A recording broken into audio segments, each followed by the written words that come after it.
Okay, and welcome to our second E3 post-mortem video. This time looking at Bethesda's show. Some interesting things to look at there. I'm joined this morning by Pedz again. Pedz, say hello. Hello.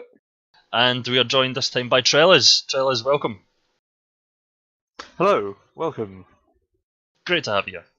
Okay, so we're just going to dive right into this because definitely some interesting things to talk about with Bethesda. And first off, and probably it was within a minute they'd blown EA away by having an actual game announcement that we didn't know about, Quake Champions, which I think came out of nowhere. I thought, okay, it was a CGI trailer, but certainly it piqued my interest. Peds, what were you interested in Quake Champions? I think it's pretty cool that they've announced a new Quake. It's nice that they're now bringing back some of the old franchises that have been not so much mistreated, but just left in the wayside. So I thought that was cool. The CGI trailer looked alright, but it's a bit strange now because it seems like the champions, the characters you play as, seem to have their own set of powers. I'm not sure how that would play out in the game. Do you know what I mean? Is it gonna change it too much from the traditional Quake formula? Yeah, I mean, I was watching it and they showed, was it that one with the blue hair do that kind of like misty kind of teleport dodge thing, and I was thinking, oh god, they're going to make it like a hero shooter kind of thing, where that wasn't the point of what Quake was about. It was about everyone having the sort of even playing field mechanically, but about using the movement to get around and get to the guns and that kind of thing. So I guess the problem is, it's a case of the game is 20 years old. A lot of people who might play that probably weren't alive when Quake was around the first time. I mean, I know us old geezers probably played the originals, but oh yes, I'm concerned. I want to wait to see how that pans out before falling on one side or the other. I mean, I think it was cool about they said unlocked FPS. I mean, I think they said it's what PC only, at least for now. Yeah, I don't know if, like I said, I don't know if they said it was PC only, but they definitely made a point of saying it's coming to PC. They did definitely say it was PC only. Well, they said it was PC only, and they're targeting PC only, and it's going to be 120 hertz, and it's going to be fast as fuck, and it's going to have unlocked frame rates, and so they're talking about PC specifically. In the after show, they were talking about it, and they're saying it's coming to PC, so I'm assuming for now at least it's just PC only. And I imagine if it does come over, there won't be crossplay because, I mean, trying to play Quake with a controller, I mean, I don't want to sound too sort of PC elitist about this, but I think trying to play Quake with a controller versus like a jacked up mouse with 1,000,000 DPI is going to be... I mean, I wouldn't be surprised if they just didn't bother with controller supports. I mean, I think considering the way they kind of framed it and set it up, I think that might be a weird thing to kind of announce as a, like, you know, damning with false praise. It's like, we don't have controller support because this is a hardcore game for hardcore people. I don't know. I want to see more than just a CGI trailer before I sort of pass any kind of judgment. I mean, however much weight that has on what this is going to be. Yeah, no, absolutely. I think obviously it's too early to kind of pass any real kind of judgment on it. I think it definitely seems like they are going for like characters with distinct abilities. Whether that means it's going to be, you know, kind of Overwatch style, where each character is going to be substantially different from the others, or if it's going to be each character's more or less the same, but they've maybe got one tweak kind of thing, would be kind of interesting to see. So obviously I think they said they're going to show more of that at QuakeCon, and we'll kind of see what's going on with that. And then they seem to be having a big push on the kind of esports scene for it as well. You know, they're saying it was designed for esports. And it's going to be, you know, they're going to make a big support of other things beyond, you know, QuakeCon competitions. So yeah, I'll be interested to see more about that in August when QuakeCon comes around. I think in the after show stuff they were talking about Quake, I'm sure they said they've only shown 4, which are the people from the trailer, 4 champions. I'm sure they said there's about 20, and they were saying that 2 of them is basically the Quake 1 character style player, Quake 3 style player, and then I think every other one have got their own unique abilities. So I'm thinking they may be going more like Overwatch, but I don't know. I really hope not. No, it's not. I'd rather stick to his roots. I mean, I suppose hopefully there's an option to just turn it in the multiplayer settings, like they've got new Quake or something, and then they've got traditional Quake where the powers are turned off and it's just everyone kicks ass against each other, proper style, like. Yeah, I mean, I remember thinking this with the EA one yesterday about this whole pushing esports thing. I mean, lest we forget Evolve, and that they were really like hammering the esports angle ahead of time, and we all know how that turned out. Yeah, I think Evolve obviously brought its own issues to the table as well. But yeah, I mean, I think it is something to be wary of. As much as I like esports, and I think a push for it is a good thing, it definitely needs to be kind of, they need to be wary about how they go about that. But yeah, I mean, certainly Quick Champions, I'm quite interested to see where they go with it. I do think if it was a more traditional multiplayer, that would be better. Especially since Doom multiplayer hasn't really set the world on fire. It's been fairly disappointing. If Doom had been more traditional multiplayer, I think it would have been less of an issue. If this is going to be class-based type hero characters, they could get away with it because they'd have Doom doing like the traditional multiplayer. But yeah, so we'll see. But it's certainly one to keep an eye on, I think. Okay, so yeah, I mean, go on. No, sorry, just a quick last addendum. I mean, a point about the Doom multiplayer. I mean, we live in the horrible reality of a post-Call of Duty world, and I think as much as we would love that sort of old school retro multiplayer, I think in order to get traction with anyone but us old geezers, there has to be some concession to what has come between then and now. Yeah, I think you're right. I mean, I think there's only so many games that will kind of get away with doing it that way. So, but yeah, I think it's something we'll kind of see where they go with it, and hopefully it'll turn out to be decent. But yeah, we don't know. Anyway, yes, moving on. They kind of went over a couple of. This is all the stuff we've launched in the past year, and well done to them. They seem to be doing fairly well with Elder Scrolls Online, Fallout 4, and Doom. So yeah, they've had a good year. And then they showed Elder Scrolls Legends, the strategy card game. Now, I'm not a fan of card games in general. Like Hearthstone, Magic the Gathering, or even Gwent in The Witcher 3, which I know a lot of people love. They don't do anything for me. What about you guys? Anything interesting you there? Like you, I'm not really that interested in card games. I have played a little Hearthstone, because I want to get the mount for World of Warcraft. But I'm not really interested in it, so for me it was kind of like I'd rather have spent more time on a different game. But the thing is these card games have become mega popular, so you can see why Bethesda have gone up the way to make their own, because like even their Elder Scrolls Online has become really popular as well, so they're obviously trying to take from other companies and get their own money from it, which is cool. They're a business, they need to get their shit together. I don't blame them. Yeah, I mean, I agree. It's obvious that they are kind of chasing the Hearthstone kind of phenomenon, and I mean they've got I'd say a world lore kind of setting to draw upon as big as Warcraft. Oh, absolutely. Not as big as Warcraft, but yeah, big enough to support that kind of. They showed like drow armor and like Daedric this, that, and the other, because they've got that sort of weight of fantasy guff to pull on to make all these various cards and what have you. I mean, yeah, they've got the lore that they can pull from to do that. Yeah, I mean, I think without that, I mean, I haven't played much Magic the Gathering, either real or the like computer versions, but that always came across as like, I don't know who or what any of this stuff is, so I don't really care in a way. But I mean, I might give it a go, but the problem is I could just play Hearthstone. So why would I kind of transfer over to that? I mean, that whole dual lane thing looks interesting, but is it a case of messing with the formula too much to have a USP rather than anything that would kind of make it stand out or make people want to either choose that over Hearthstone or kind of migrate from Hearthstone to that? Yeah, no, it's a fair point. Obviously, Hearthstone is obviously the kind of king of the card games on PC at the moment, and I think anything kind of going up against it has to do something slightly different. So it'll be interesting to see what they do. I think they said that it's coming to tablets and phones. The best card game I played is the Pokemon trading card game. And I don't mean the actual cards. I mean the Game Boy. I think it was Game Boy Color game. Yeah, that was brilliant. I Other than that, haven't I'm very played it. interested.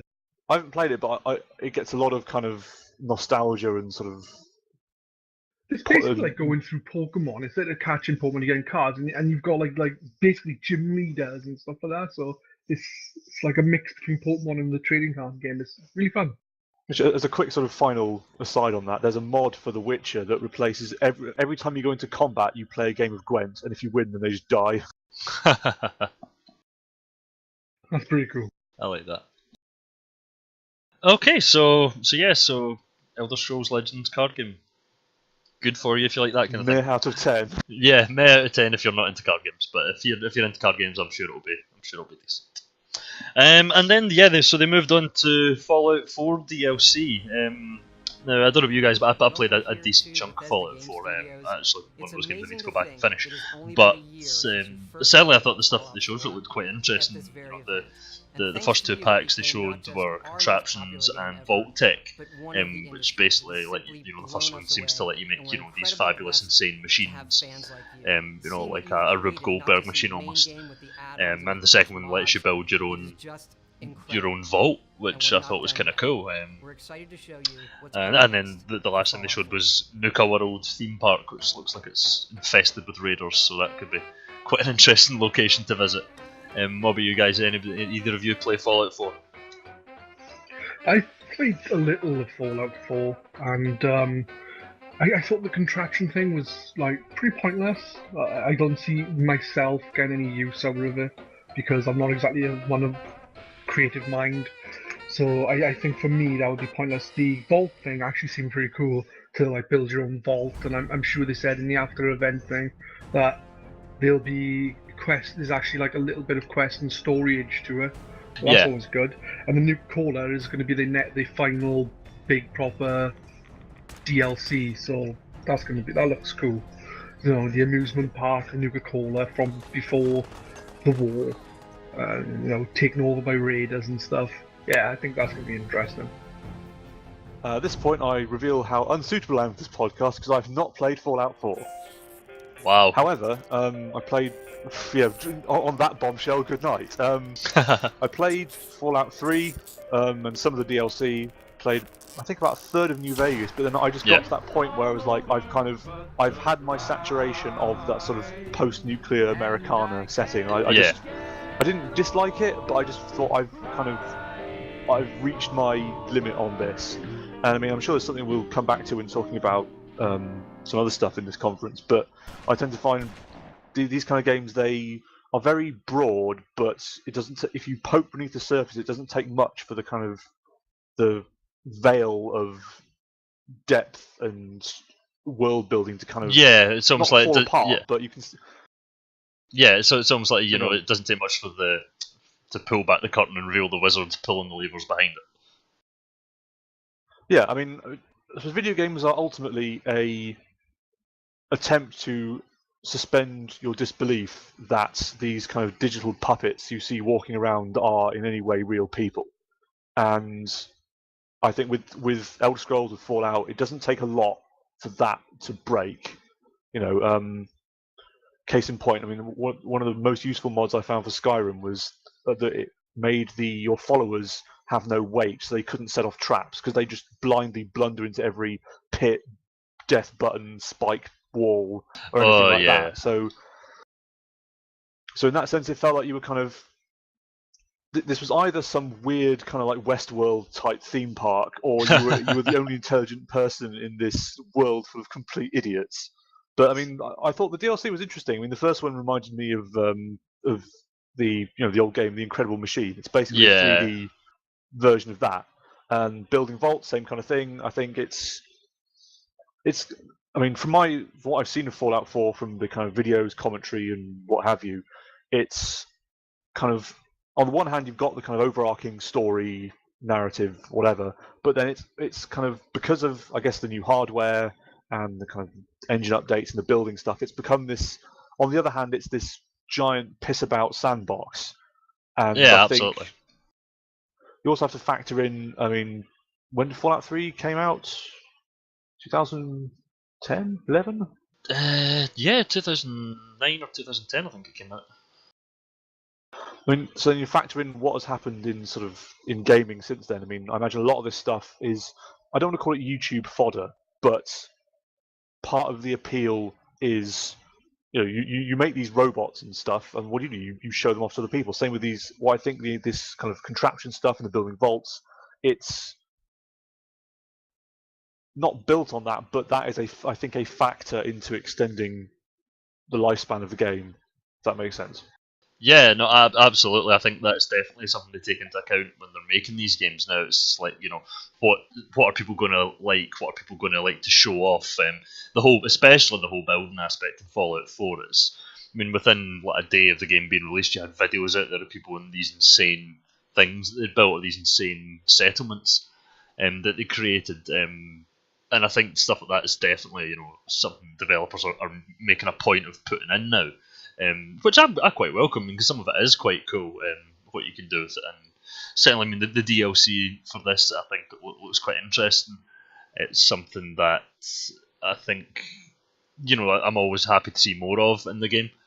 And, finally, I mean, I think you're kind of, comparing it to Westworld is actually quite apt. I think that's maybe the best way to look at Bethesda open world RPGs, not just Fallout 4, but Skyrim and Oblivion and Fallout 3, because they are buggy. They've got bugs. There's no kind of hiding that.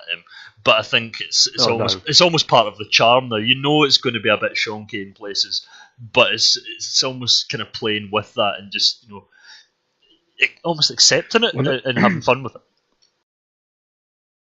I was going to say, one of the bugs I had on Fallout 3, I played on the 360, not the PC or anything, on the 360. I walk out of a building. I try to look up. I can't look up. I try to look down. I can't look down. For some reason, my controls have gone to shit. I couldn't look up or down, left or right. I was stuck looking in one direction. The only way I could change the way I was looking is by walking around and locking onto enemies. So I had to restart the game from the beginning because I could not put up with that. So that's a moonwalk into town. Hi guys, what's going on? It was brilliant. Oh dear me. Yeah, it's that bugs like that are a bit kind of annoying. But yeah, I think I don't know. People at this point know that these games are going to be buggy, and I think a lot of people accept that to an extent. There's a certain level of bugginess where it's almost charming, and then it kind of falls. I don't know. With these games.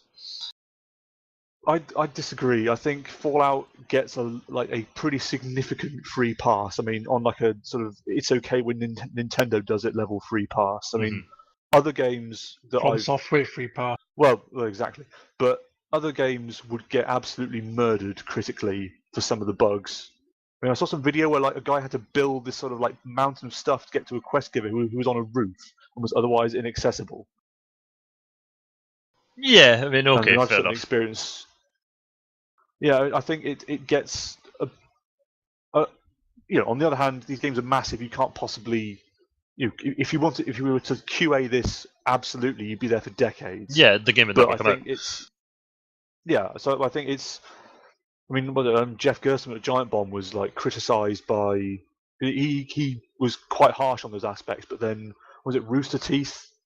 Red versus Blue people, they kind of called him out on it while sat around in their office, all wearing their Pit Boys with a giant Brotherhood of Steel guy in the background. It's really? I mean, there are seedy angles to that aren't really worth going to now, but it seems to be a consensus that you can't criticize Fallout, or else you're some sort of deviant in some way. But anyways, that's the problem with a lot of games, though. It was it happened with the recent Uncharted thing, where people were getting loads of crap from giving it an 8.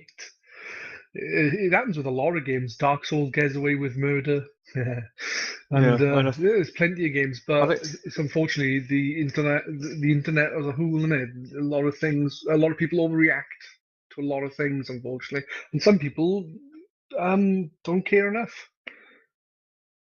Yeah, I think it's. I mean, the final thing on this, we'll be ranting about the state of games these days. When I was a kid, etc., is that it's okay to like something while being aware of its flaws. That's my kind of public service announcement from this podcast. Exactly.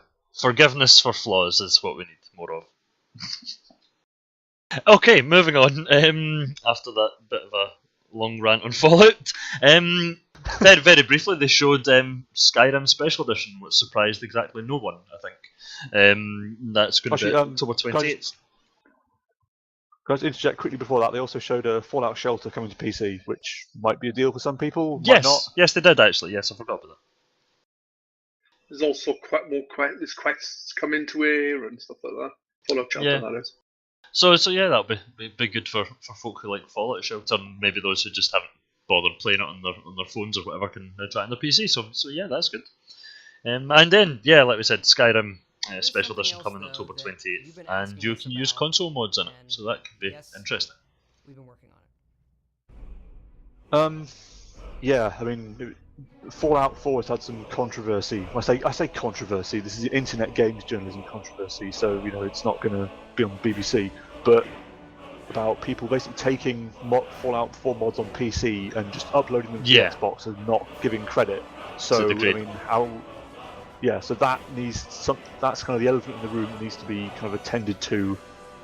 For that, but also, I suppose because Skyrim that came out 5 years ago, so these kind of remasters are in one way I think good, because if there are people who didn't play it beforehand or have to kind of live with the reality of hardware lockout on console generations, that kind of thing.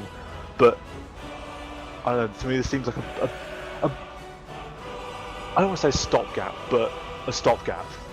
Yeah, I think it definitely seems to me that it's something that I think obviously a lot of people have clearly been asking for. I think a lot of console players have been asking for it, but I think it's not something that anyone with a PC is going to bother with.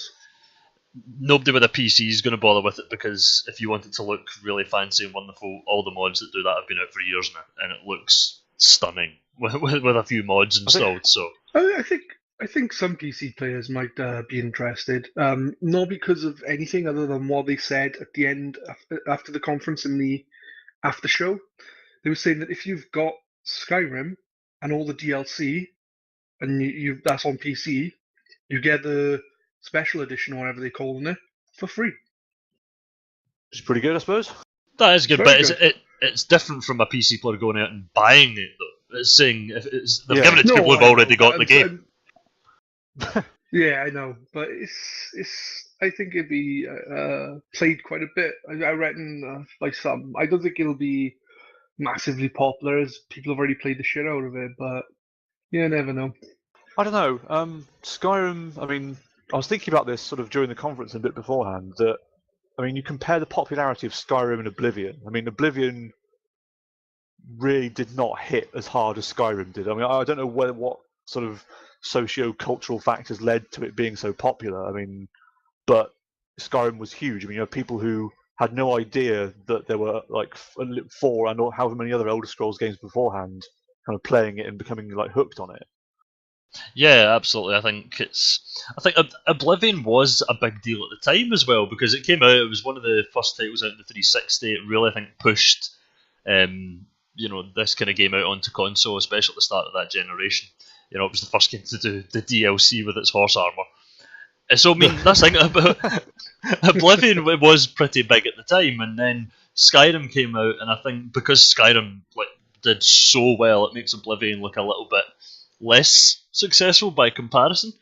But yeah, I mean, Skyrim really managed to capture lightning in a bottle in terms of appealing to people who maybe had never played an Elder Scrolls game. So I think you'll get some of them, I think, who'll be interested to see it in PS4. I know one of my mates who loved Skyrim, played a lot of it, will be interested in it, especially because of the mods, because I showed them so many mods on PC that they thought were really cool, so it'll be good if he gets a chance to do that. For console players, though, it looks a massive step up visually from, because they showed like PS3, PS4, Xbox 360, Xbox One, and visually the difference was pretty damn good. It isn't just like Dishonored, whatever it was called, not collector's edition, Dishonored remastered and Prototype remastered. They were all shoddy upgrades then, whereas this actually looks like they put some time and effort into it to make it look as good as they probably can make it on console, maybe. I mean, I have one question that I imagine may impact sort of the uptake of this, is save transfer. Because, I mean, as we said, these games are huge. Is it a case of people are going to want to start all over again anyway and do the same stuff again? Or, I mean, because I know the back compatibility stuff for the Xbox One, some save stuff does carry over, but then what about PS3 to PS4? How's that going to work, if at all? I imagine it'll probably just do it as a completely separate thing. Look at it as a separate title almost. But you never know. So I guess that's something we're going to see more of in the run up to kind of launch of that. Anyway, moving on. Sorry, second time, Stefan. Sorry. I know you're keen to get on, but what about the idea of packing in a back-compatible Oblivion into the Xbox One version as a deal sweetener, as has become a lot more common recently? It's a possibility, I suppose. They've not made any noise about Oblivion in years, so I don't really know if it's something they would pull out. They did it with Fallout 3, actually, didn't they? Yeah. Yeah. Well, so yeah, I suppose they could. Yeah, they've got form for it. So yeah, it's a good point. Okay, moving on. Right. So next up, they kind of snuck in. Okay, we've got a new game coming. I was like, oh, what's this? And it turns out it was Prey. Which I think a lot of people were expecting Prey 2. Kind of as they seen it a couple of years ago. And now we've got what looks to be like something completely different. Almost like a first-person horror kind of game. It looked a bit like Dead Space, actually. I think somebody comment. So yeah, I thought it looked quite good. Again, I said that's coming next year. We'll see more of that at QuakeCon. Good morning, Morgan. You guys, did you play Prey? Were you fans of Prey? I played Prey, and I didn't like it very much. Unfortunately, I thought it was one of the first 360 games I played, and I was just not into it. But the new Prey, I thought looked really cool. I was like, this looks good. I want this game. So hopefully, it'll continue to look good and be good, so I can play it. I'm going to say I quite enjoyed the first Prey. It came out at a weird time. It was post Half-Life 2, but just before Call of Duty 4 kind of blew the world up. Yeah. And it's when you play it, it's this weird hybrid between the two, and it did Portal stuff in a limited way. I think it came out before Portal the game. Yep. Good morning, Morgan. So it had elements of that when that whole sort of perspective shifting, walk into the box, come out somewhere totally different. And I remember that bit where you go into this tiny little box on a desk and you're on this little planet fighting tiny dudes. Yeah. And, just the story was weird. Sort of, a Native American guy who gets abducted by aliens, and wasn't the sequel was going to be, because there's a bit where this plane gets kind of taken wholesale by the aliens, and you see it kind of crash in the distance. Yeah. And wasn't Prey 2 you were going to be one of the survivors of that plane crash or something weird? Yeah, I think the plan for the sequel was you were going to be somebody from that plane, and you end up somewhere out in deep space, almost kind of like Guardians of the Galaxy. You were like, this lone human who ends up out in this alien world, and I think you become a bounty hunter or something. Which and that looked really cool a couple of years ago when they showed it. So I think a lot of people were really kind of looking forward to see if that's what we were going to get, if they were carrying forward that. But obviously they've kind of since went in a completely different direction with it. But I think the new one looks decent. The original, I played a decent amount of it. I remember the bit you were talking about with the box and the table. That was excellent. And you're right. It definitely occupied that kind of like you said, post Half-Life 2, pre Call of Duty time period. And it was around about the same time. It was that kind of launch window type for 360. Because it was out around at the same time as Quake 4, which I think they were very similar in a lot of ways, from what I remember, but it's been a while now.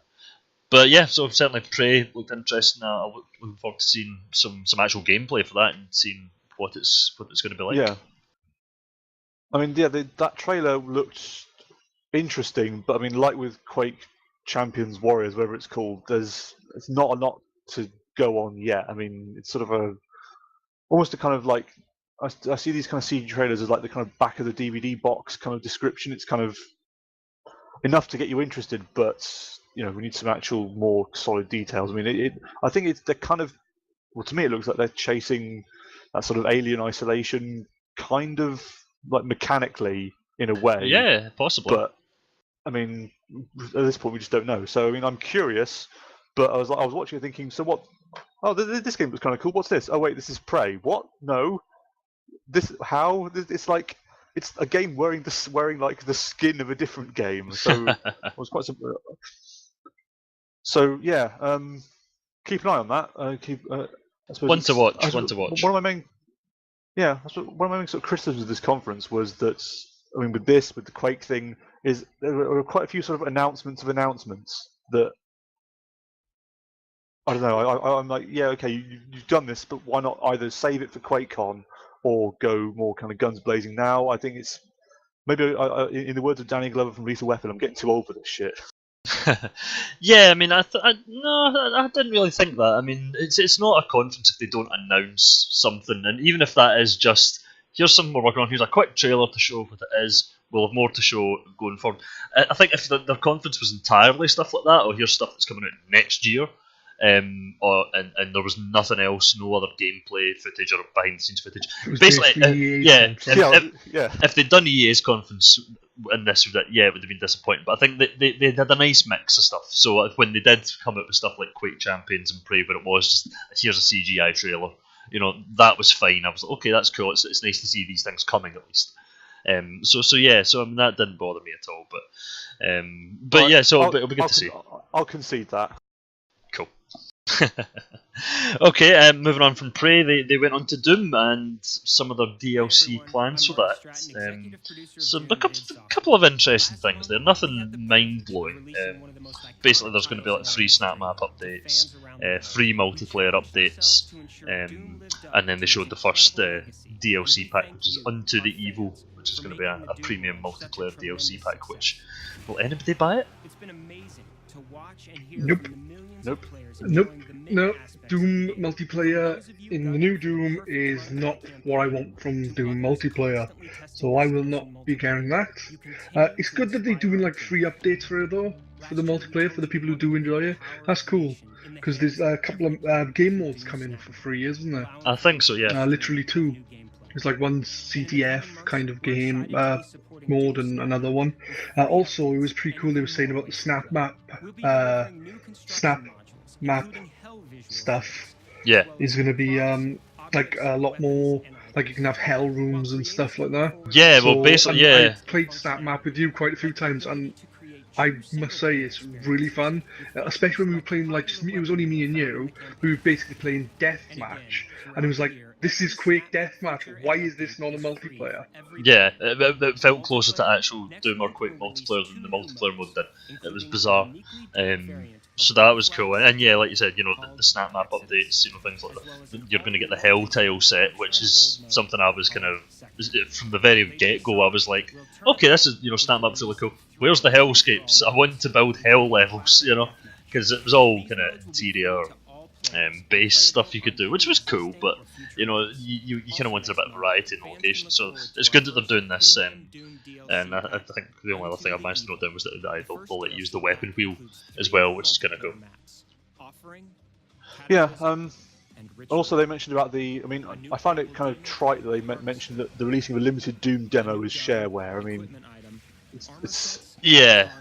I mean, the Doom shareware back in my day, Waves walking stick was it was like the first third of the game rather than just the first level, which everyone's seen on YouTube and Twitch and whatever.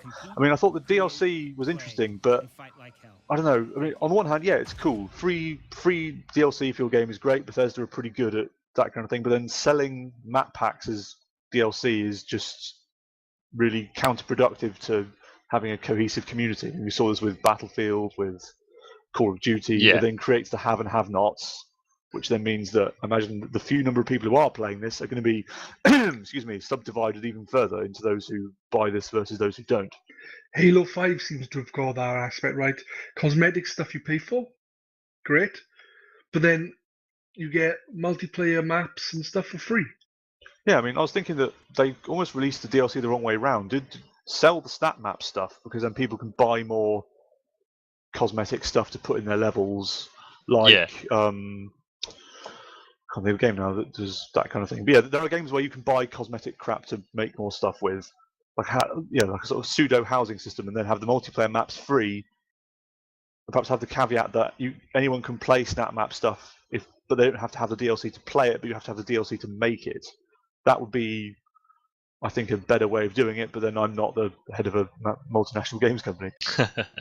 I think in most cases I would usually agree with you. I'd be like, yeah, make the map packs free and everything else, cosmetics and stuff, pay for. For Doom, I'm actually the other way around. I'm like, I don't care about the multiplayer, so yeah, make that stuff payable and give me the stuff that I use for free. So that's kind of where I'm coming from with it. But yeah, no, absolutely, I can see exactly what you mean with it. It splits the community, and you want to keep your community together. It is counterproductive to do it any other way.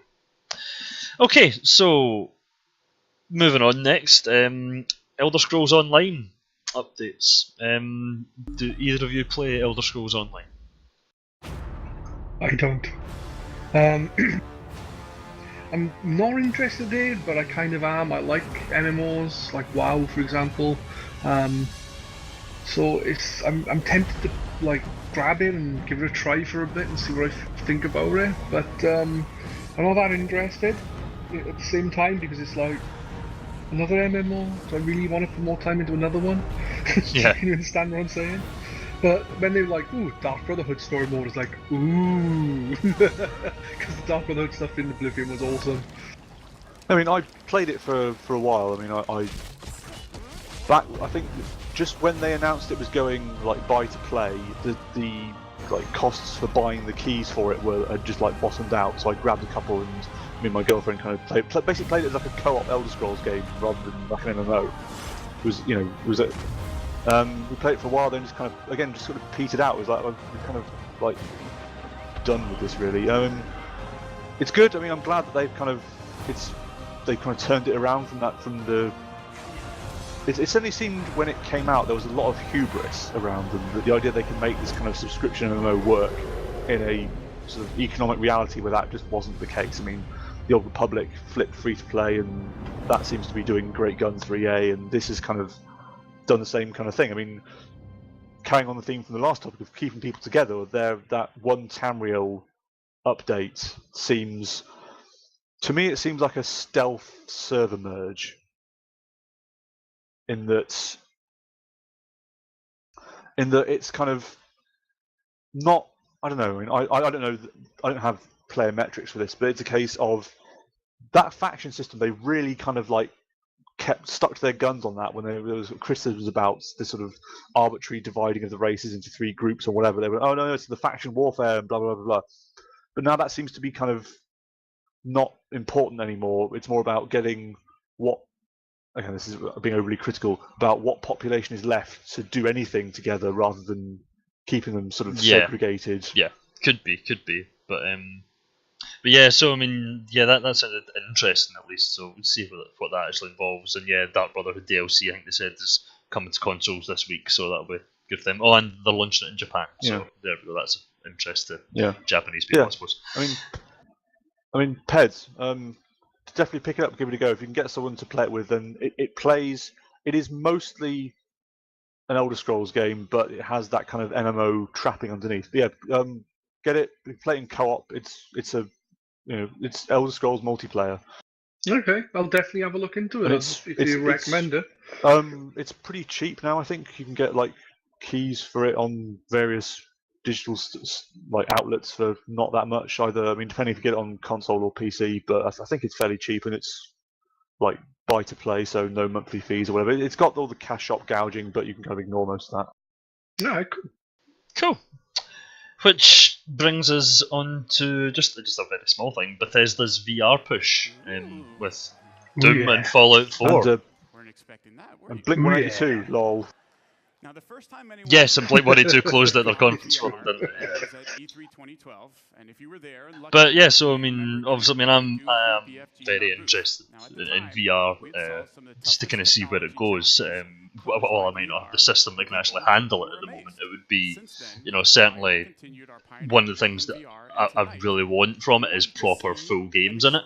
Not just the kind of piecemeal, tech demo kind of things that we've seen so far. So for them to say Doom and Fallout 4, with coming to Vive next year, yes, please. Yeah, I Is mean, it going to be? Oh, sorry, you go ahead. sorry. I'll say my computer definitely can't handle VR, and I tried it once and I felt sick. So I'm kind of not really the target demographic for this, but it's cool. I mean, certainly for during like the launch window of the Vive and the Rifts. I mean, I watched Giant Bomb's kind of like epic stream where they played basically anything and everything that was out, and none of it to me. I mean, there were a couple of things like Audio Shield, the kind of VR audio sort of game, and Valve's kind of Aperture Science thing seemed fun, but it's like I'm not going to play this more than a few times. So they need some some real actual games to make these incredibly. You can build a pretty good PC for the cost of just the headset thing on its own. Yeah. So you've got to have reason for people to buy the stuff in the first place and keep it set up, and not turn into a incredibly expensive cupboard-filling device. One thing I will say is something Peter Crisp said on the GRcade forums, is that shooting people in VR in a realistic-ish setting a bit too far. No, I mean people do paintball and airsoft, and that's absolutely shooting people. Not. That's cool. I think it's. I'll fire. I mean, this is dangerously going into the wider debate over violence in games, and particularly, I mean, after events of recent days. But I think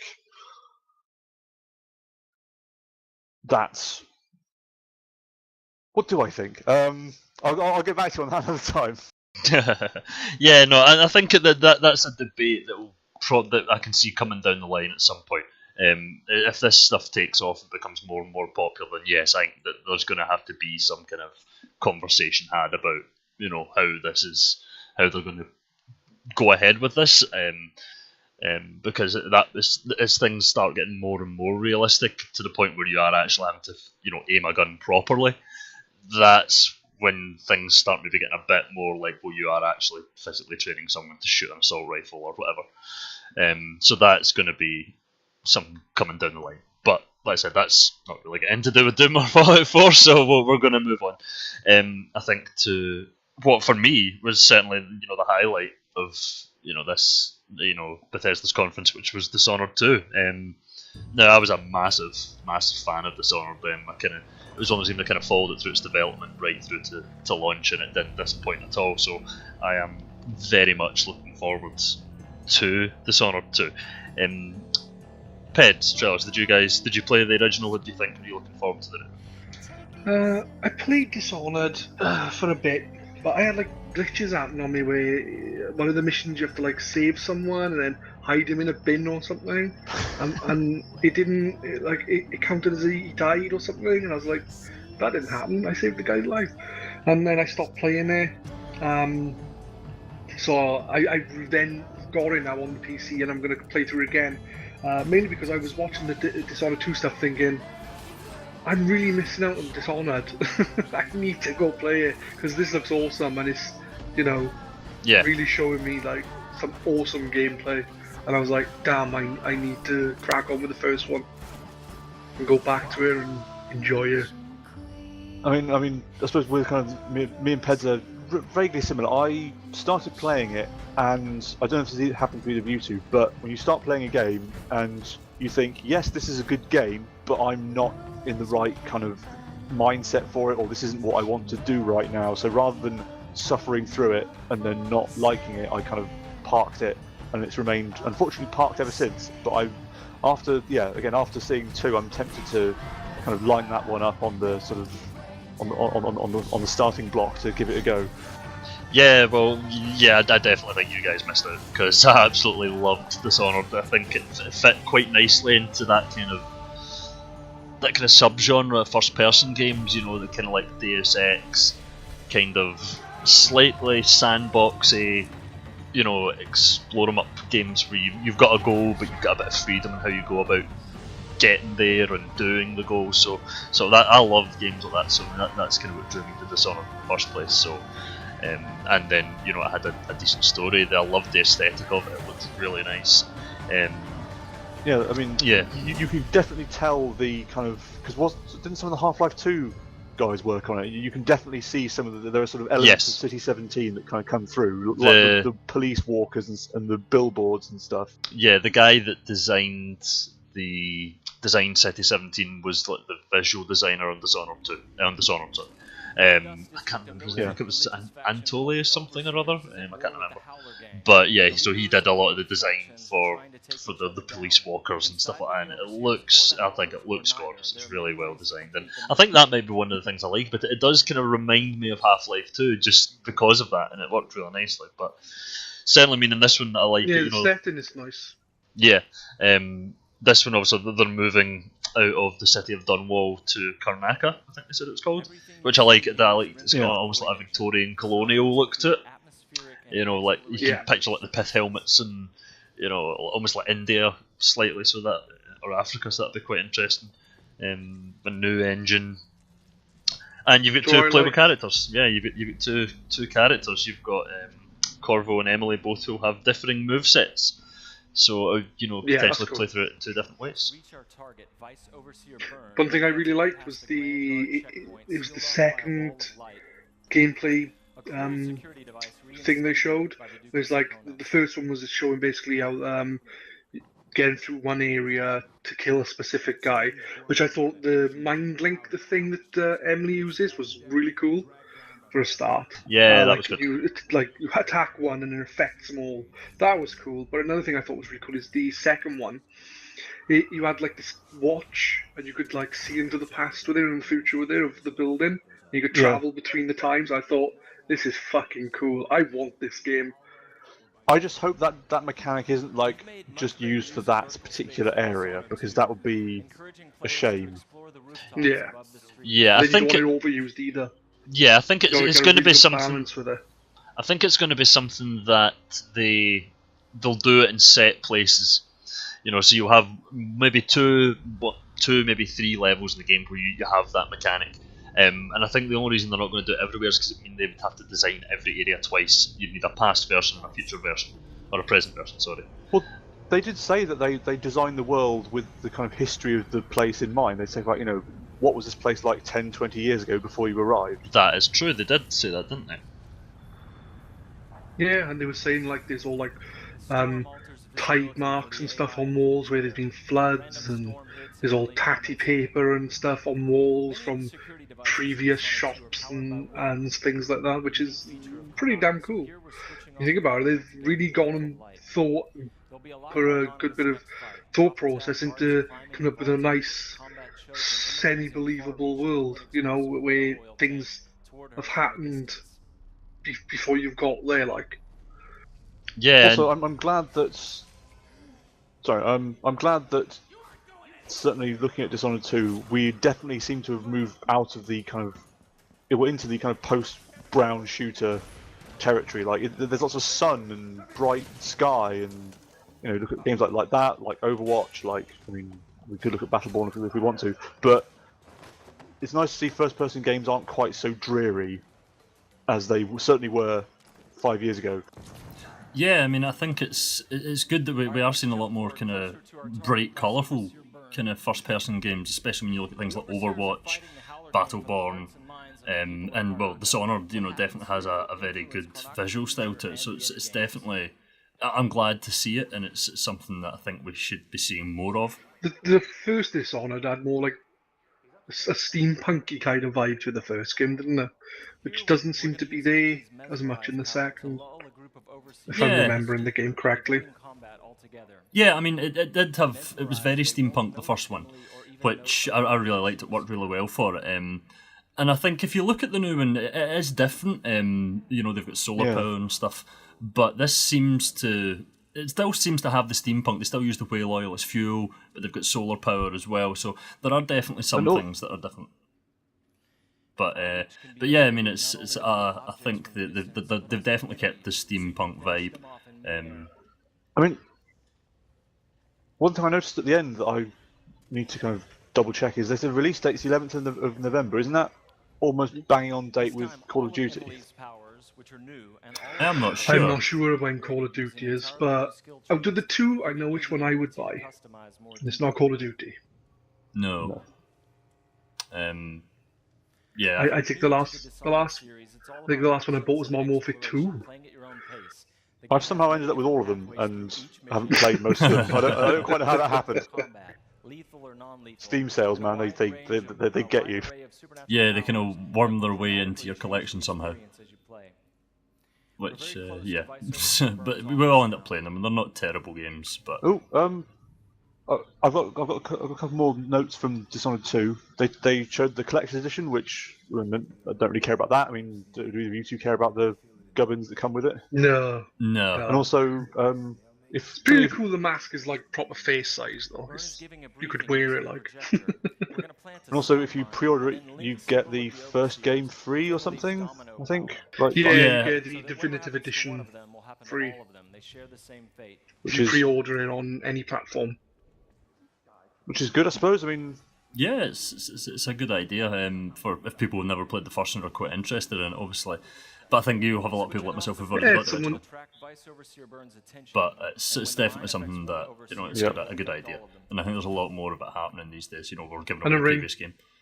So ring, Emily's ring and Corvo's mask. I think that's the two things that were in there this time. Yeah. Like Fallout 4 had the Pip-Boy, didn't it? Yeah. Yeah, it had the Pip-Boy, but I don't know, I just don't have time. I don't particularly like collector's editions. I don't need a lot of plastic tat. I don't know, I know some people really like that, but it's not really something that interests me particularly. It's just not something that... There was one special edition, it was some... I can't remember which game it was. You know that sort of like almost totally ignored subgenre of the sort of Renaissance era kind of grand strategy games, like Patrician, The Guild, that kind of thing. Yeah. Or was it Rome Total War? That the special edition had like a miniature wooden catapult you could build and a bag of almonds and sort of stuff like that. I would have liked that. That sounds cool. Yeah, it was really weird. I was looking that up. I was thinking that's like far stranger than the normal like pointless art book, little model rubbish, and that was So sometimes the industry can kick out some weird and fantastical ones, but yeah, it's certainly not the special edition for this. Yeah, I always find it funny how basically today's special edition is basically what was in a PC box 20 years ago. That's a good point.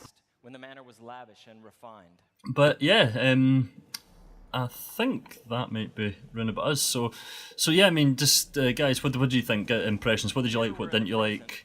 And your rating. So, Pedz, what worked for you? I mean, you know, what was it that you what stood out for you? Your highlight of the stream tonight.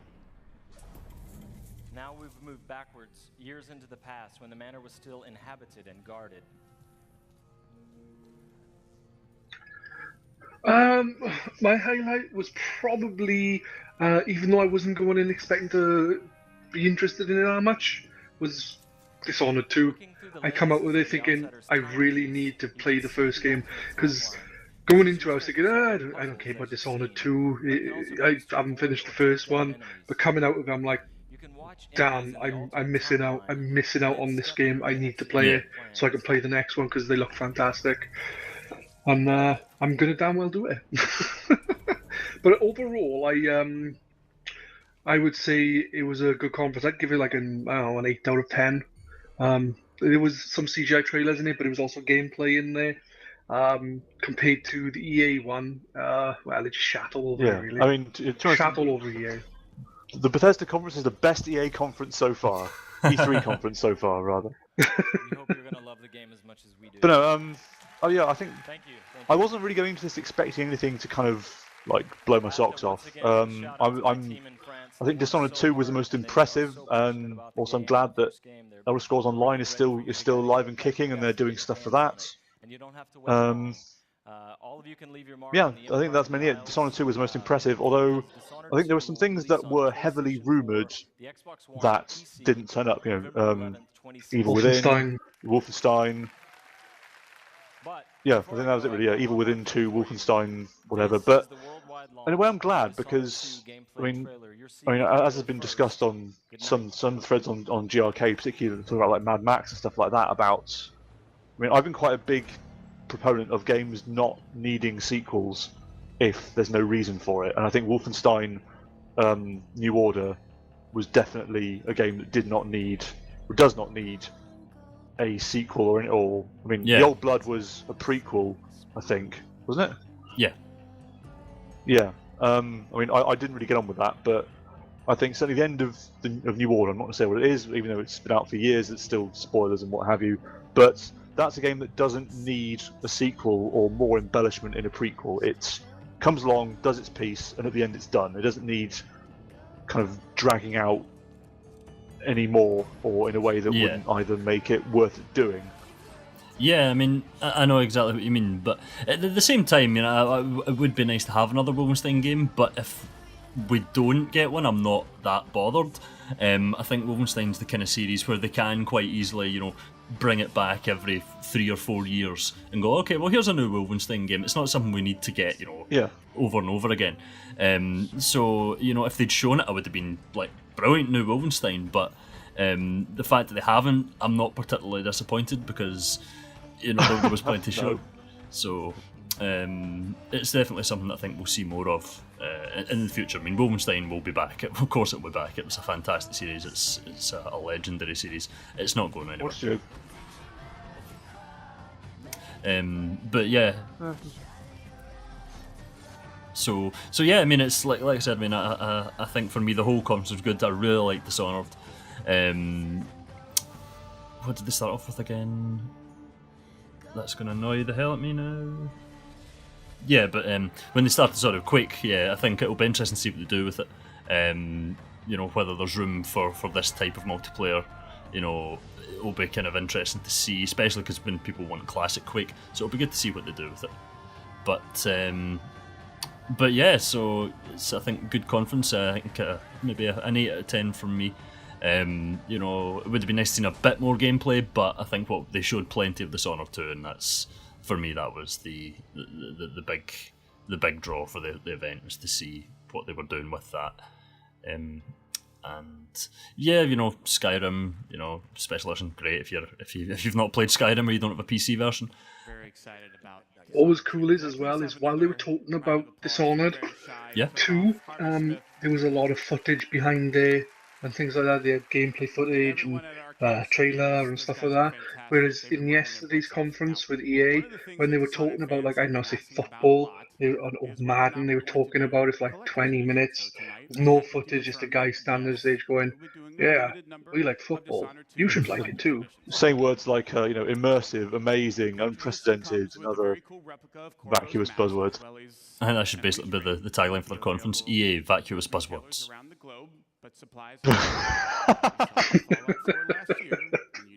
Brilliant. But yeah, so I think that's probably going to be us. So I just want to say thank you guys for joining me. And we'll have another one later on for Microsoft at 5:30 tonight. We're going to record later on tonight and see what they give us. So again, say thanks for joining us, guys, and if you would say goodbye. Goodbye, guys. Goodbye. And it's goodbye from me. See you later. Thanks for joining. Bye-bye. Games like Dishonored 2 and all of the games that we've shown here tonight don't happen